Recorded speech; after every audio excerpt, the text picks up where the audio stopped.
That night, in the dim light of their bridal suite, Kola spotted something peculiar on the bed. It was a mask, beautiful yet eerie, with the colors of earth and scales that looked almost alive. Kola picked it up, laughing, calling out to Tola, "Look at this, Tola, a gift from your family, you people, and your silly superstitions." Tola's face turned pale. Her eyes widened as she recognized the mask, the face of an ancient spirit. She rushed toward Kola, her voice a whisper of fear. "Kola, don't put it on. This isn't a game." But Kola only laughed harder. To him, it was a joke. He placed the mask over his face, mocking Tola and her family's beliefs, and then his laughter stopped. Kola tried to pull the mask off, but it wouldn't budge.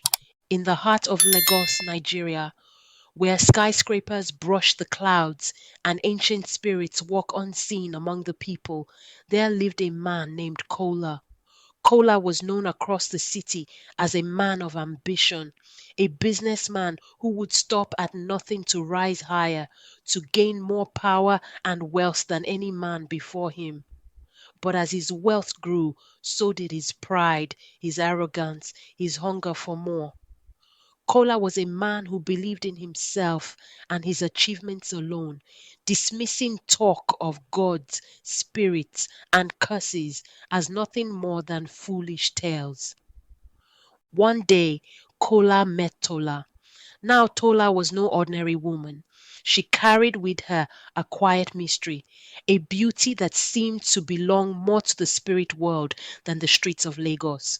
Rumors swirled around Tola. Some said she was a descendant of the powerful chameleon spirit, a spirit that could take many forms and change its colors to deceive and protect. But Kola didn't care about these tales. To him, Tola was the final jewel in his crown, a woman who would only add to his greatness. And so Kola married Tola. But that marriage would not bring him peace. Instead, it brought him a mask that would fuse to his skin and reveal to Tola the truth that even she had not seen, the darkness that lay hidden within her husband's heart. That night, in the dim light of their bridal suite, Kola spotted something peculiar on the bed. It was a mask, beautiful yet eerie, with the colors of earth and scales that looked almost alive. Kola picked it up, laughing, calling out to Tola, "Look at this, Tola, a gift from your family, you people and your silly superstitions." Tola's face turned pale. Her eyes widened as she recognized the mask, the face of an ancient spirit. She rushed toward Kola, her voice a whisper of fear. "Kola, don't put it on. This isn't a game." But Kola only laughed harder. To him it was a joke. He placed the mask over his face, mocking Tola and her family's beliefs, and then his laughter stopped. Kola tried to pull the mask off, but it wouldn't budge. It clung to his skin, tightening, fusing as though it were becoming a part of him. He yanked and pulled, but it only dug deeper into his face, a foreign power that Kola could not control. Tola watched in horror as her husband's eyes widened with fear. The following morning, Kola stood in front of the mirror, staring at his reflection. His face was different now, subtly changed. Small scaled patches dotted his skin, and a coldness filled his eyes that hadn't been there before. The changes started small. Kola's behavior became more irritable, his kindness toward Tola shrinking each day. But as the days passed, his face continued to transform, becoming less human and more reptilian. His skin grew tougher, his eyes sharper, and his heart, once hidden, began to reveal the monstrous traits within. Tola, helpless and terrified, could only watch. She begged him to seek help, to believe that something supernatural was at play, but Kola refused. He called her a fool, laughed at her beliefs, and yet every day the man she married was slipping away, piece by piece, turning into something she no longer recognized. Weeks passed, and Kola was no longer the man Lagos had once known. He transformed both inside and out, a creature driven by greed and anger. He fired half his employees without remorse, cut ties with friends who questioned his changes, and began to view even Tola with a cruel, calculating gaze. Tola spent her days in solitude, seeking answers. She turned to her family, to elders who whispered stories of the chameleon spirit. They told her of the spirit's curse, a curse that would reveal the true nature of a person's soul, twisting their appearance to match the darkness within. And so Tola realized, with a heart full of grief, that the mask was not simply transforming Kola, it was bringing to the surface the monster he had hidden within himself all along. Desperate to save her husband and herself from this living nightmare, Tola visited every shrine, every wise elder, every place that might hold a remedy for this curse. She learned of the chameleon spirit's power, its ability to reveal and to hide, to transform what was good and bring forth what was evil. And she learned too that breaking the curse would come at a high cost, a life for a life, a sacrifice that would bind her spirit to the chameleon's will forever. Each night Tola returned home to Kola, who had become increasingly violent, his once human form now almost entirely covered in scales. His eyes glowed in the dark, and his voice had changed, a growl echoing with bitterness and anger. Tola knew time was running out. Finally, Tola returned to Kola with an answer. The curse could be broken, but it would require her own sacrifice. She would have to give herself to the spirit, allowing it to consume her in place of Kola. It was a choice she knew would tear her soul apart, but in her heart she felt that she could not let him suffer alone. In their home, Tola held a ceremonial knife, preparing herself for what was to come. Her hands trembled, her heart pounding with fear and resolve. But Kola, now more monster than man, looked at her with those cold reptilian eyes, sneering at her weakness. Kola, you think you can fix this, Tola? There's nothing left to fix. Tola's heart shattered, yet she raised the knife, chanting the words that would summon the chameleon spirit. As she spoke, the room grew cold and shadows filled the corners. A voice echoed around her, a whisper from the spirit world that sent chills down her spine. Chameleon spirit, blood for blood, spirit for spirit. Do you love him enough to pay? Tola hesitated, her love battling with the horror she felt toward the creature Kola had become. Could she truly give her life for a man who had lost his humanity? Or was it her duty, bound by love and the spirits of her ancestors, to release him from this fate? The chameleon spirit watched Tola, its voice both comforting and terrifying. It saw her sacrifice, her willingness to trade her life for her husband's, and it asked her one last time, was she ready? As Tola stood there, tears streaming down her face, the spirit revealed to her the true nature of Kola's heart. She saw his ambition, his cruelty, the darkness he had hidden even from her. And in that moment, she knew the price she would pay might save his life, but it would not change his soul. Still, Tola raised her voice, offering herself to the spirit, preparing to sacrifice all she had to free her husband from this curse. Tola stared into the misty form of the chameleon spirit, feeling her pulse quicken. She knew that once the words left her lips, her fate would be sealed. She would no longer be Tola, the woman, but a vessel, a part of the spirit world, bound to forces older than the city itself. And yet her love for Kola kept her rooted, as if the ground beneath her feet was made of her own heart. She lifted the ceremonial knife, her voice a whisper. Take me in his place. I give myself to you. The spirit loomed closer, its energy pressing down upon her, a weight she could feel in her bones. As Tola's words settled into the air, Kola, transformed and monstrous, took a step back, a rare glimmer of fear in his reptilian eyes. Tola, you don't have to do this. This, this is your family's curse, not mine.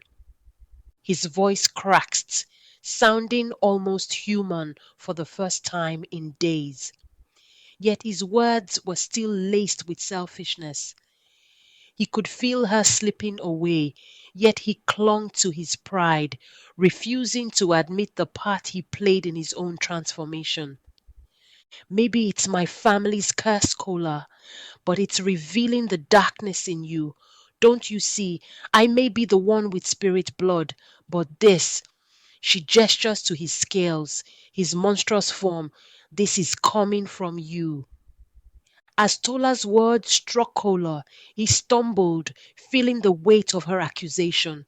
The spirit circled him, feeding off his fear, his hidden anger, his own unwillingness to change. Tola knew that her choice was final. She began the ancient chant, the words spilling out as if her ancestors were guiding her, drawing her deeper into their world. But the chameleon spirit did not simply accept her offer. No, this spirit was cunning, wise in the ways of human nature. It wanted to see if Tola's sacrifice was genuine, if she would truly give everything she was to save a man who had hidden so much darkness. And so it set a test, one that would challenge her very soul. The spirit's voice echoed, cold and haunting, filling the room with an otherworldly chill.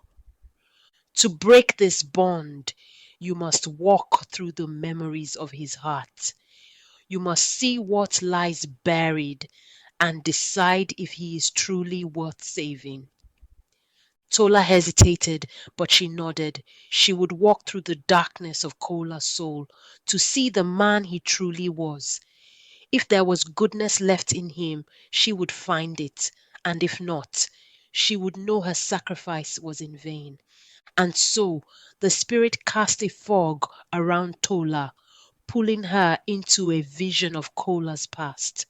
The room disappeared, replaced by scenes from his life, scenes that Tola had never known, scenes that revealed who Kola had been long before they met.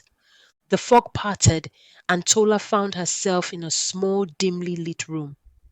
She saw a younger version of Kola, dressed in humble clothes, working long hours, driven by ambition but also by pain.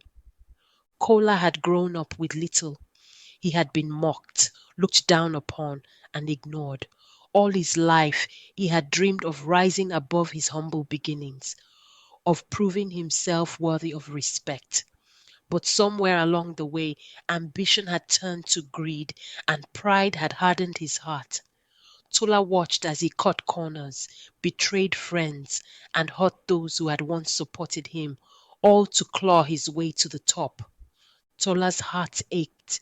She saw the struggle, the hardship, but she also saw the choices he made, the people he had wronged in his pursuit of power. And then a new scene unfolded. She watched Kola, now a wealthy businessman, treating those around him with disdain, stepping on anyone who threatened his rise. But then she saw something she had not expected. Kola's face, alone in his office, filled with doubt and loneliness.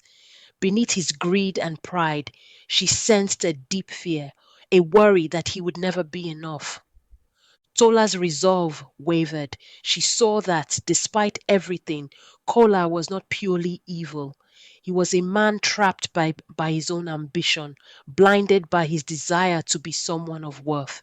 She felt his pain, his shame, and in that moment she knew that he was not a monster by nature, but by choice. And perhaps, just perhaps, he could choose differently. With new resolve, Tola called out to the spirit, demanding to return to the present. She had seen enough. She knew now that Kola was flawed, but not beyond saving. She would face the spirit's test with her heart wide open, hoping to reach the man within the monster. The vision faded, and Tola found herself back in the dimly lit room, the chameleon spirit looming over her. Kola stood nearby, his monstrous form flickering, as if the curse was weakening in the face of her love. Kola, I have seen who you are, and I know you can change, but you must want it. The spirit cannot change you, it can only reveal what you already are. Kola looked down, his expression unreadable behind the mask, fused to his face. But for a moment a tear glistened in his eye, a sign that perhaps, somewhere beneath the scales, he still had a heart. But the chameleon spirit was not finished. It wanted to know if Kola was willing to change, if he could truly shed the layers of greed and pride that had taken over his soul. The spirit gave him a choice. He could remain in his monstrous form forever, or he could be reborn, sacrificing all his wealth and power, starting again as a humble man, cleansed of the darkness within. The spirit's voice echoed, filling Kola's mind with an ancient power. Your wealth or your soul. Choose, Kola. Kola trembled, caught between his ambition and the woman who had risked everything to save him. He looked to Tola, his gaze softened by regret. But could he let go of everything he had built? Could he truly change? Or was he doomed to be the monster he had become? Tola watched him, her heart breaking. She knew this decision was his alone.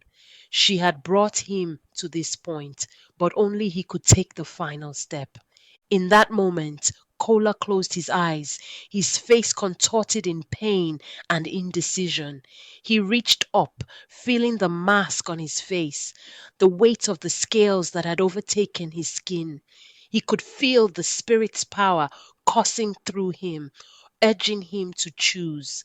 And then, with a deep breath, Kola made his choice. Take it all. Take the wealth, the power. I don't want it if it means losing her. The room fell silent. The spirit's presence grew softer, almost gentle, as if it recognized the truth of his words. Slowly the mask began to loosen, the scales flaking away, revealing the man beneath. Kola collapsed to the ground, exhausted but free. His human face returned. He looked up at Tola, tears streaming down his cheeks. Kola, Tola, I'm so sorry. I've been so blind. Tola knelt beside him, pulling him into her arms, feeling the warmth of his skin, the familiar softness that had been hidden beneath the curse. But their story was far from over. The spirit's curse had been broken, but the scars of Kola's choices remained. They would have to rebuild piece by piece, facing the consequences of his past. And though Kola had been freed from the spirit's curse, he knew that his true transformation was just beginning. As they stepped out into the streets of Lagos, together and humbled, they knew that the world would never see them the same way. Kola's power was gone, but he had something far more precious, a second chance, a chance to become the man Tola had always believed he could be. And so they walked into the city, two souls bound not by power, but by love and redemption. The chameleon spirit had shown them the truth, the good, the bad, and everything in between. Hand in hand, Kola and Tola walked through the streets of Lagos, feeling like strangers in the city that had once been Kola's domain. He was no longer a wealthy businessman, no longer the powerful figure he had once flaunted to the world. But for the first time, he felt free, free of the mask, free of the pride and greed that had twisted his soul. Tola watched her husband with quiet joy, seeing the softness in his eyes, the warmth in his smile. The spirit's curse had stripped him of his riches, but it had left him with something far more valuable, a heart willing to change. Over the weeks that followed, Kola and Tola worked side by side to rebuild their lives. Kola took on simple, honest work, helping neighbors and supporting his community in ways he had never considered before. He learned humility, finding joy not in wealth, but in the small, meaningful moments he shared with Tola and the people around him. Word of his transformation spread throughout Lagos. People who once feared his harshness and ambition now saw him as a man reborn, humbled by his own journey. And Tola, who had once feared losing him to darkness, watched with pride as Kola embraced a new path, guided by love and kindness. One evening, as Kola and Tola sat under the stars, they felt a familiar presence. The air around them grew still, and the chameleon spirit appeared once more, shimmering in the darkness. But this time it did not come with anger or curse. Instead, it looked upon them with a silent approval. You have learned, Kola. The darkness in you was deep, but so was your strength to change. This is the true power of the chameleon, to see oneself clearly, to embrace all colors, all truths. Tola and Kola bowed their heads in respect, understanding the spirit's wisdom. The chameleon spirit, with one final glance, faded into the night, leaving them with the knowledge that they were free, not only of the curse, but of the darkness that had once held them captive. From that day forward, Kola and Tola lived a simple, joyful life. They became known not for their wealth or power, but for their kindness and generosity. Kola, once driven by greed, became a mentor to young people in Lagos, teaching them the value of humility, honesty, and the power of inner transformation. He had learned the hard way that true success came not from riches, but from a heart full of integrity and love. Together, Kola and Tola built a legacy, one not based on riches, but on compassion, resilience, and the beauty of a life lived with gratitude. And so the story of Kola and Tola ends, leaving us with a powerful moral lesson. Greed and ambition can blind us, leading us down dark paths. But it is never too late to change, to cast off the masks we wear and reveal our true selves. Kola's journey teaches us that our greatest treasures are not measured by wealth, but by the love we share, the kindness we show, and the strength we have to face our inner darkness. In the end, Kola was given a second chance, a chance to become the man he was meant to be, and he seized it, choosing love over pride, humility over power, and truth over illusion. Thank you for joining us on this journey through the mask of the chameleon, a story of love, sacrifice, and redemption. We hope Kola and Tola's journey touched your heart and reminded you of the power of inner transformation. If you enjoyed this tale, please like, share, and subscribe to our channel for more stories that celebrate the wisdom, beauty, and complexity of African folk tales and legends. Until next time, remember, The true path to happiness lies within. And sometimes our greatest challenges lead us to our greatest selves.